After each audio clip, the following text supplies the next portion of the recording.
Government అంటే ఏం government చూడండి, నిలదీసి పేదోళ్ళని హింస పెడుతున్నారు.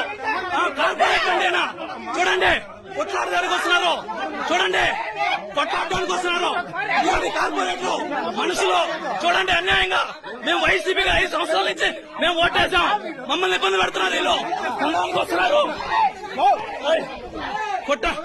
కొట్టే హక్కు ఎవరు ఇచ్చారండి? వీళ్ళకి కొట్టే హక్కు ఎవరు ఇచ్చారు? కాదు, కొట్టే హక్కు ఎవరు ఇచ్చారంటే 5 అభినయ్ రెడ్డి దగ్గరికి పోదామండి. మీడియా మొత్తం అయిపోయింది ఈ రోజు. కాదు అయిపోయారు. చూడండి, ఆడవాళ్ళ మీదకి చేయెత్తుతున్నారు, ఆడవాళ్ళ మీదకి చేయలెత్తుతున్నారు, ఆడవాళ్ళ మీదకి చేయలెత్తి నిందేస్తున్నారు. ఏం గవర్నమెంట్ అండి? గవర్నమెంట్ ఆడవాళ్ళని కొట్టడానికి వస్తున్నాడు. ఎవరు వీళ్ళు? అధికారం ఎవరిచ్చారు వీళ్ళకి? కార్పొరేటర్ మీద కొట్టడానికి వస్తున్నాడు. మా మనిషిని గాయపరిచారు, అనండి అయిపోయింది మీకు. దగ్గర పడ్డాయి రోజులు.